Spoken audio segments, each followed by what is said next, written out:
Hello, and welcome to Come Play With Us, a spooky storytelling podcast. My name is Leila, and I'm joined by my evil twin, Ruby. We're actually both the evil twin. We're both writers with non-writer day jobs. We believe in the power of great storytelling, so we've invited guests with the challenge of weaving a tale about real-life hauntings and paranormal activities with the sole purpose of scaring the shit out of us. We'll rate them to see how they've done. Our ratings go a little something like this: scared shitless,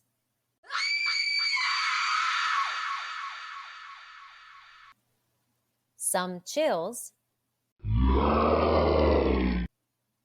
and I think I'll be able to sleep tonight.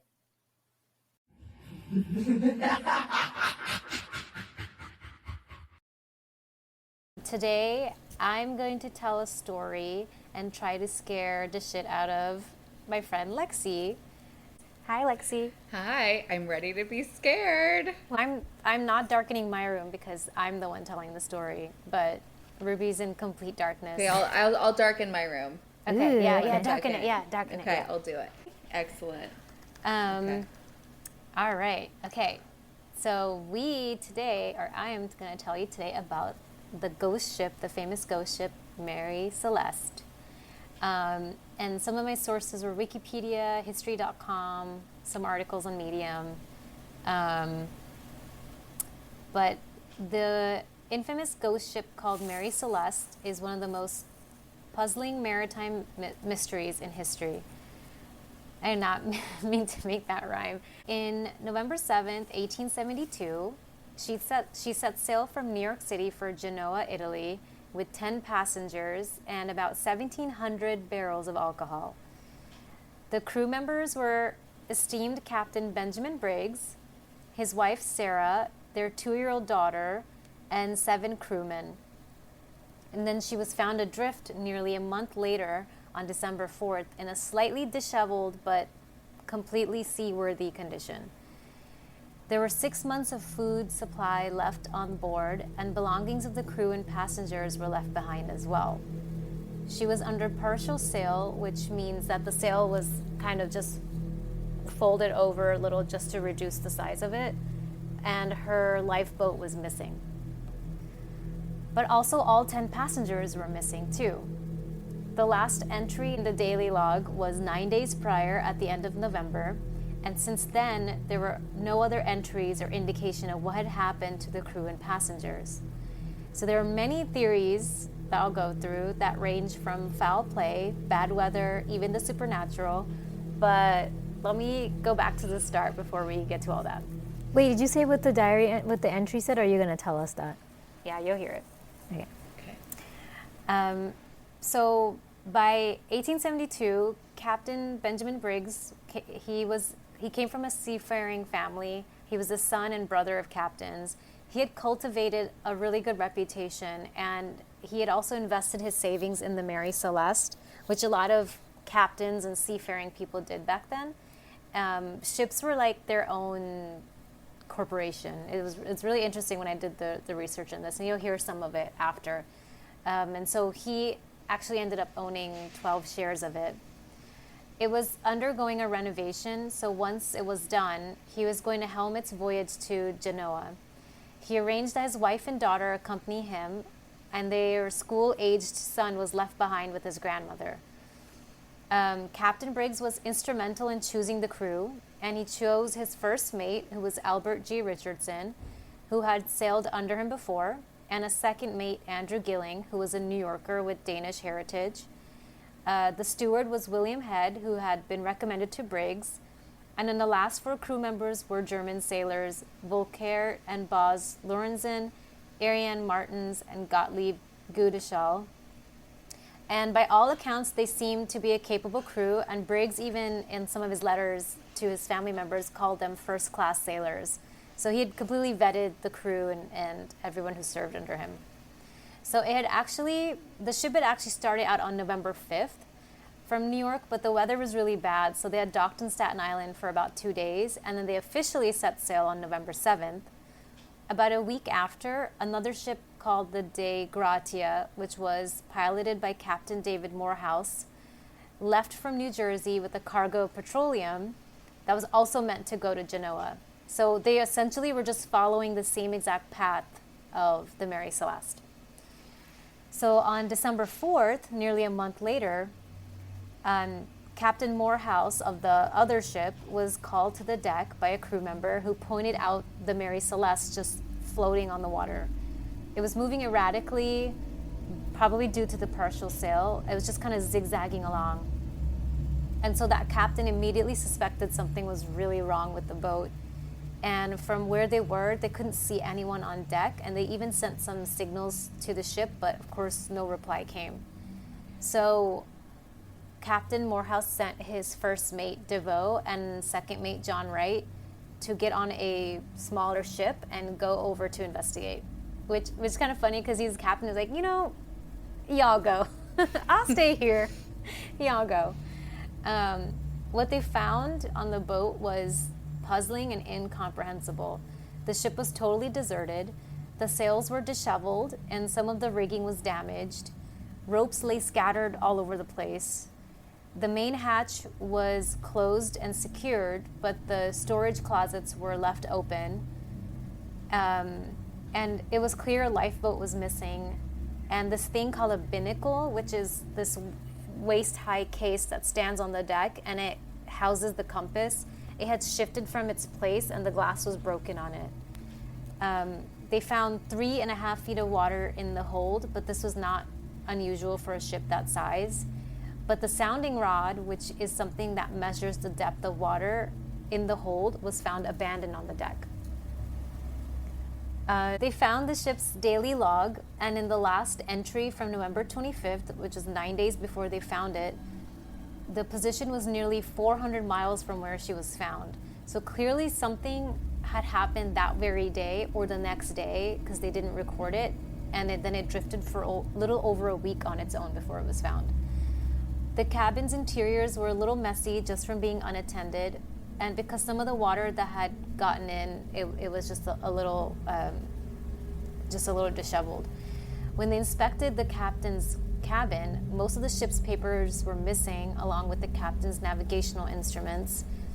Galley equipment was neatly stowed away. There was no food prepared or under preparation, and there was ample provisions in the stores. So there was no obvious signs of violence or fire or damage. They just concluded that the crew and passengers had departed in a hasty but orderly fashion because of the fact that the lifeboat was missing. And, some of the instrumental things a captain would need were missing as well. So after all of this was reported to Captain Morehouse, he had it towed with them to Gibraltar. And back then, if you found a ghost ship or a wreck, under maritime law, the person who salvaged it would get a substantial share of the combined value of rescued vessel and cargo. So they got to Gibraltar on December 12th, about 8 days after Mary Celeste was found. And then on December 17th, the salvage court hearings began. And this is significant because this meant that an actual thorough investigation needed to happen to the ship and the cargo before it could be parsed out to the people who discovered it. If the people who discovered it had anything to do with the wreckage, they would not get anything from it. So they wanted to make sure there was no foul play from the people who actually found it. So the testimonies of the two crewmen who had gone in to investigate made the people who were leading the investigation think that foul play definitely happened, and the barrels of alcohol that were stowed away had something to do with it. So the salvage court hearing investigation yielded the discovery of cuts on each side of the bow, possibly caused by a sharp instrument and done so deliberately. And the captain's sword, which was left behind and under his bed, had traces of blood on it. They also didn't see evidence of bad weather causing the Mary Celeste to go adrift. There had been apparently a vial of sewing machine oil that had been found upright in its place, which is just a really weird detail because I guess they were thinking if it was bad weather, it would have gotten tossed around. It also did not seem to have been involved in a collision or ran aground anywhere. And blood was again found on the railings outside a deep mark that had a groove as if it had been struck by an axe. So between the two options, human crime or weather, They felt it was humans the reason why it was deserted. And the main investigator even suspected Captain Morehouse having something to do with it, because they could have doctored the log and wanted to destroy the crew in order to get salvage payments for it. Because the investigators just couldn't fathom how it had just drifted 400 miles on its own without running aground or getting damaged, and with no crew whatsoever. He even suspected the ship's owner, James Winchester, as possibly having something to do with it for financial reasons, but Winchester spoke highly of Captain Briggs and that he could not have abandoned the ship unless it was a very important reason to do so, and he himself could not have been involved because he was really far away at the time.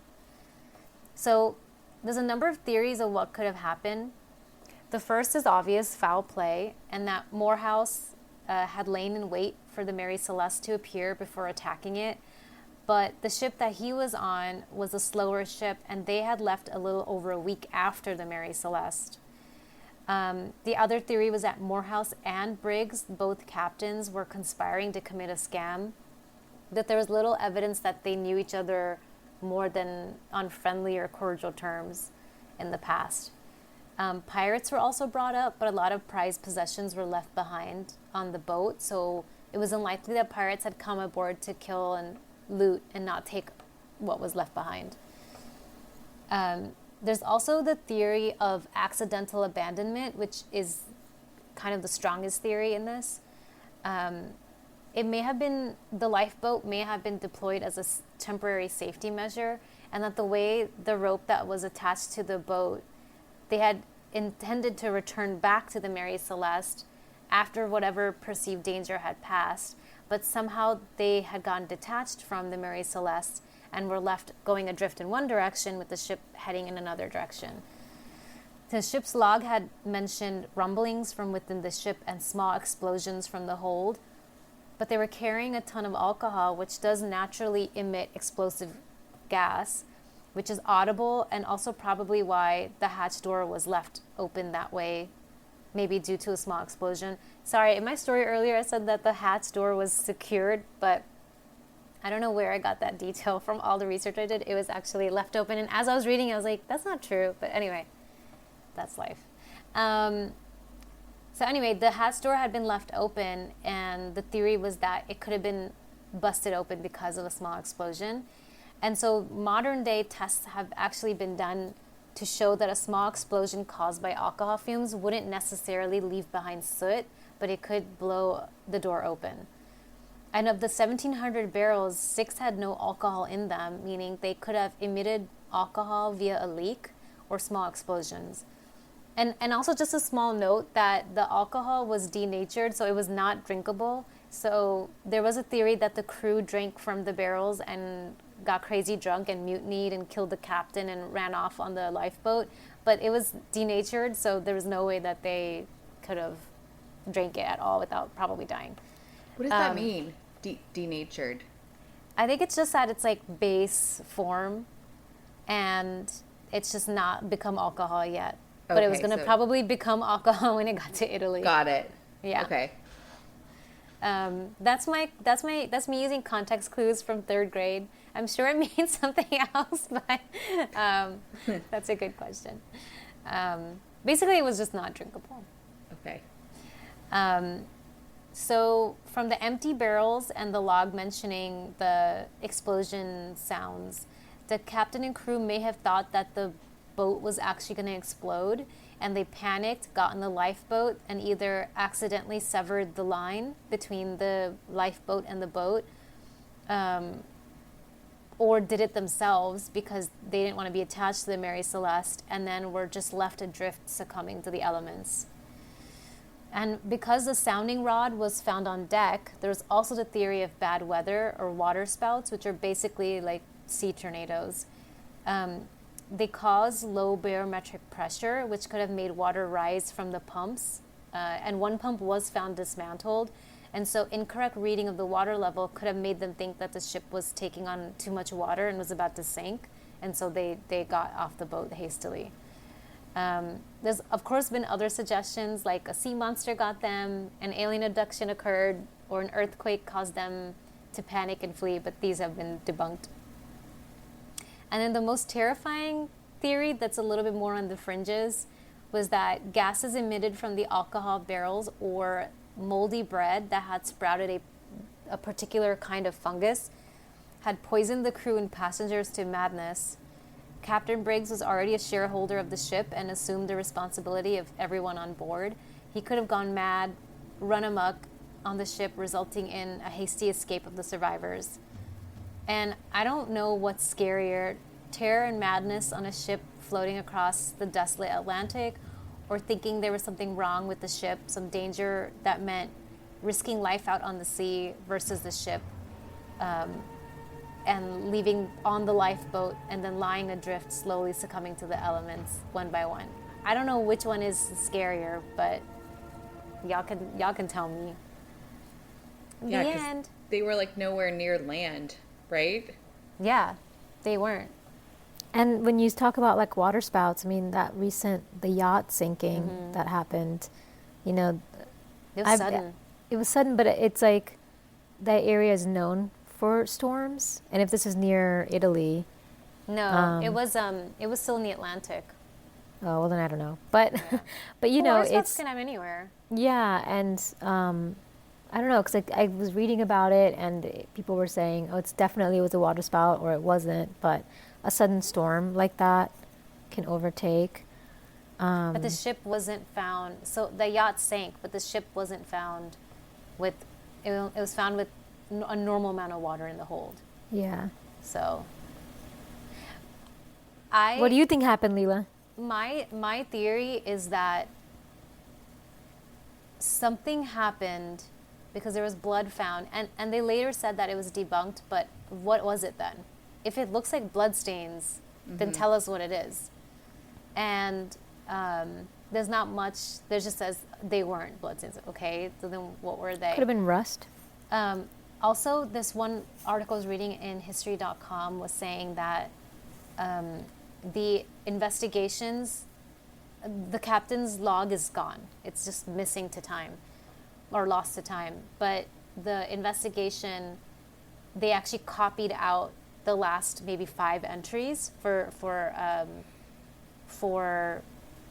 I guess evidence. And so that's all that we have is just those 5, but we don't have anything from before further back than 5 days. And to the investigators, it wasn't important. It could be important to us, you know, but I think something really bad happened on board. I don't know if it's that they panicked about the alcohol explosions. I mean, Captain Briggs was very, very well experienced.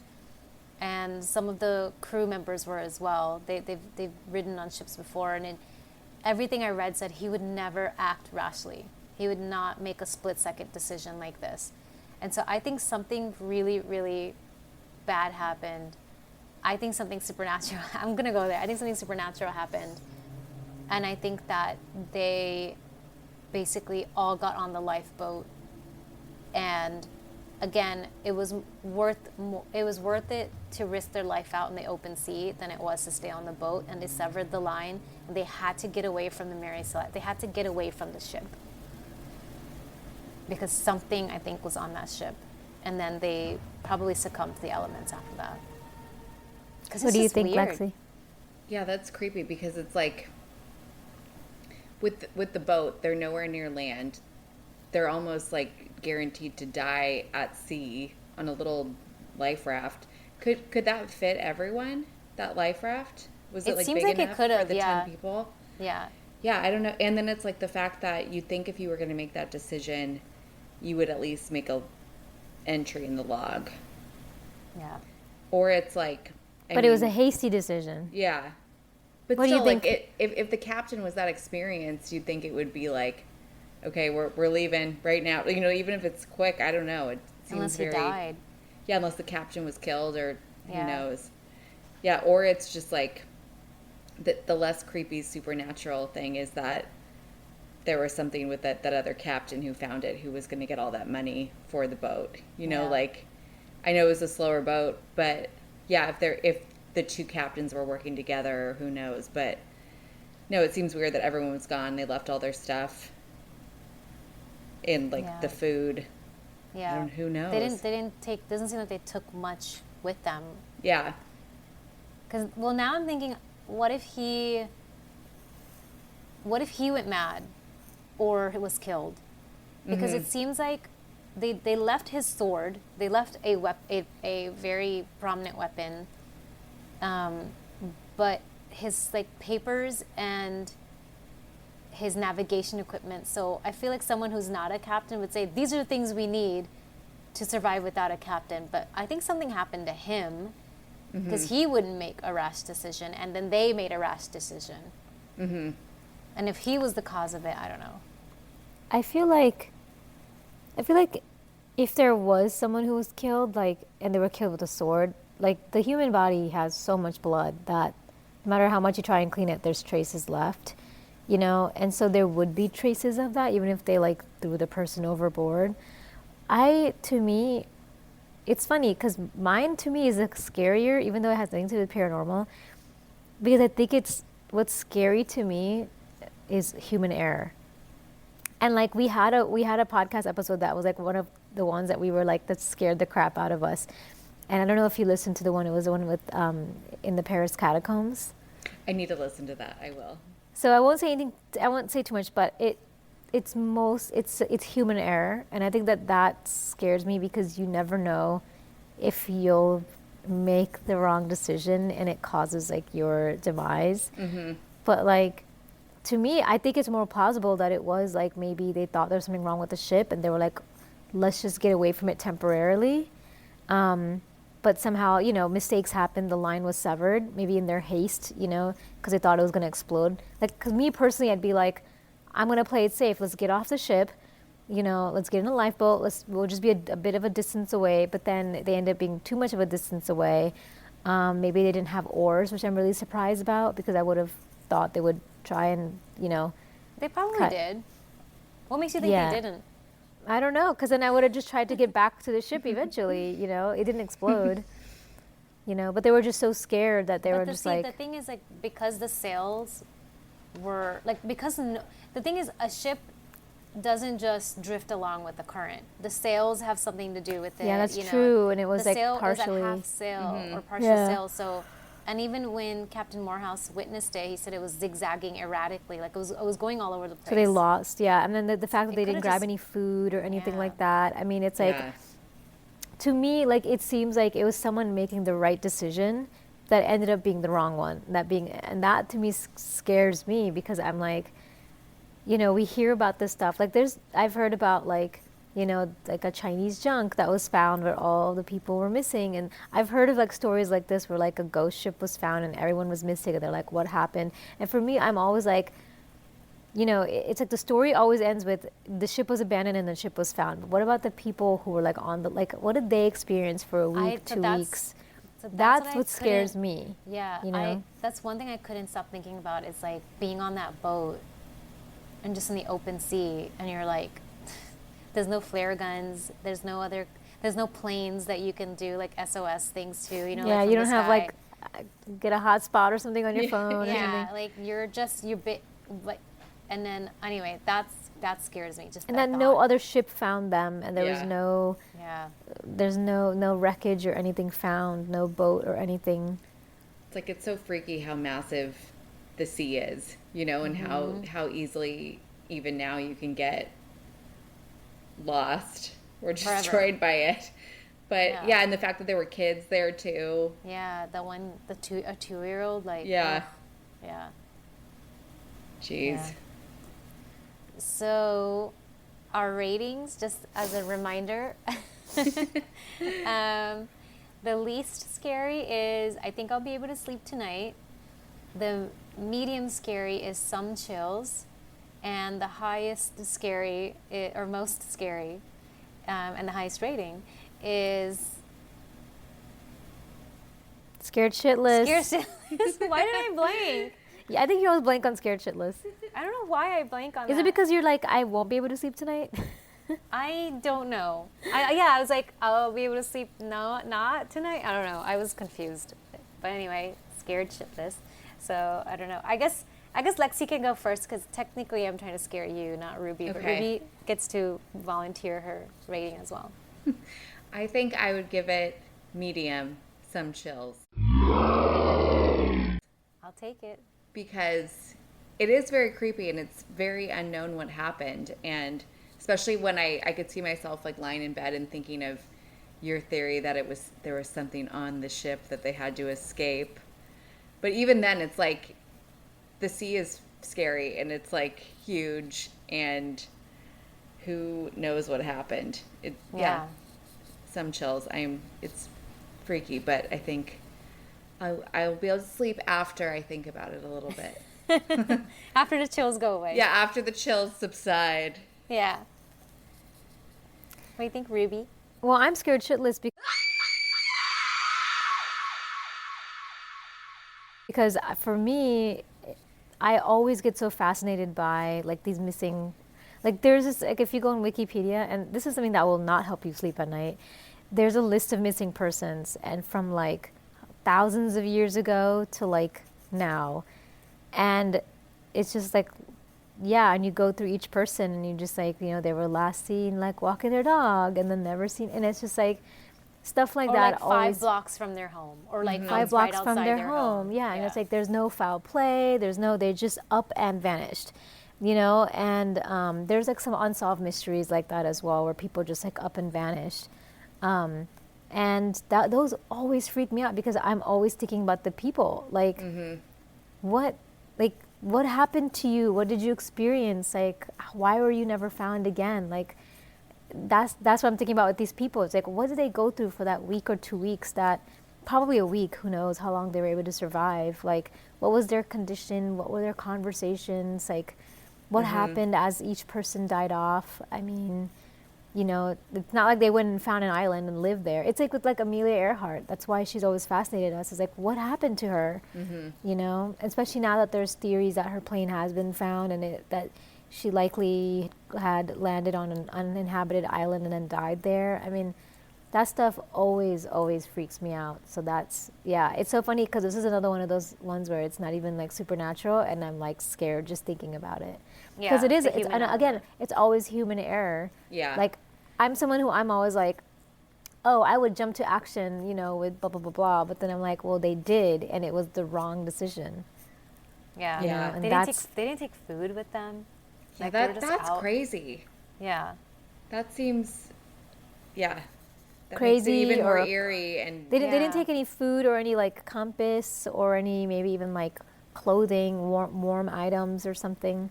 Which like definitely seems like the captain was dead, Leila. Like, you're totally right. Yeah, because he would have brought stuff on.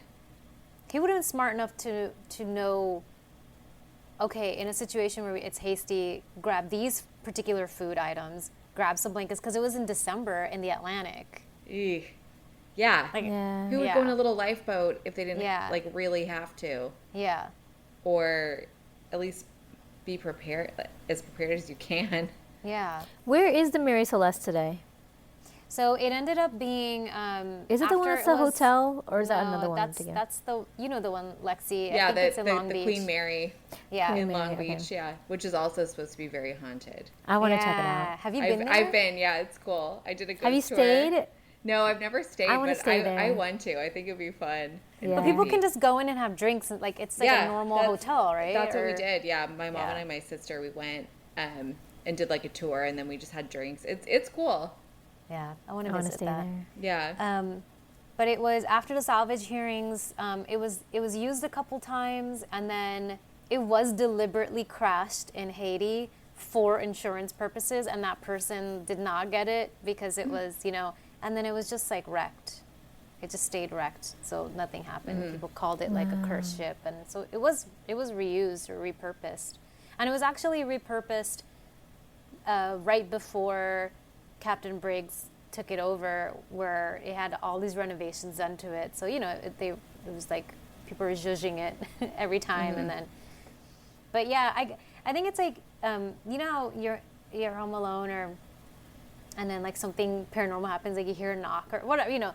I wonder if it was less about the explosions and they were like, the ship is gonna explode, or the weird sounds that the alcohol barrels were making, and they were like, it's haunted. You know what I mean? Like, no one ever brought that theory up. Like, sure, the alcohol barrels probably had something to do with it because 6 were empty. But were ships known to be haunted? Like, if that's a common thing, because I'm like, this is weird. Why would my ship be haunted? I've never heard of a haunted ship before.